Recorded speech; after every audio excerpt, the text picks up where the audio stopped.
Pandian stores அடுத்த வார எபிசோடில் பார்த்திங்க அப்படின்னா அரசி வந்து அவங்க ஃப்ரெண்டு வீட்டுக்கு போகிறேன் அப்படின்னு சொல்லிட்டு தனியாக வந்து ரோட்டில் போயிட்டு இருக்காங்க. அப்போதைக்கு குமரவேல் வந்து அரசியை பார்த்துடுறாங்க.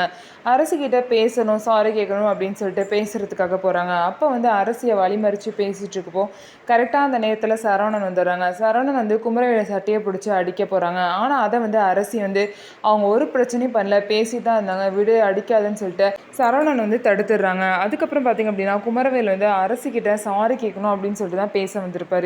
ஆனால் சரவணன் வந்தனால அதையும் பேச முடியாமல் போயிடுறாரு. இதுக்கப்புறம் பார்த்திங்க அப்படின்னா இந்த மாதிரி ராஜி வந்து டான்ஸ் காம்படிஷனில் கலந்துக்கணும் அப்படின்னு சொல்லிட்டு மாற்றி மாற்றி ஒவ்வொருத்தரையாக பேசிகிட்டு இருக்காங்க. அவங்க வந்து கதிர்க்கு ஹெல்ப் பண்ணணும் அப்படிங்கிறனால தான் வந்து அந்த காம்படிஷனில் கலந்துக்கணும்னு நினைக்கிறாங்க. ஆனால் கதிர் வந்து சொல்லிட்டாங்க, நீ எனக்காக வந்து போய் டான்ஸ் ஆடுற அப்படின்னாலும் அந்த பணத்தை நான் கண்டிப்பாக வாங்கிக்க மாட்டேன், அதனால நீ தேவையில்லாமல் எல்லாரையும் வந்து இந்த மாதிரி குறைச்சிக்காத அப்படின்னு சொல்லிட்டு கதிர் சொல்கிறாங்க. இருந்தாலும் ராஜி பிடிவாதமாக நான் கலந்துக்க தான் செய்வேன் அப்படின்னு கலந்துக்க போகிறாங்க. ஸோ பாண்டியனோட பேச்சையும் மீறி வந்து டான்ஸ் காம்படிஷனில் கலந்துக்க போகிறாங்க. அங்கே உள்ள ஜட்ஜஸ் வந்து பார்த்திங்க அப்படின்னா ராஜிக்கிட்ட வந்து தப்பாக நடந்துக்க ட்ரை பண்ணுறாங்க.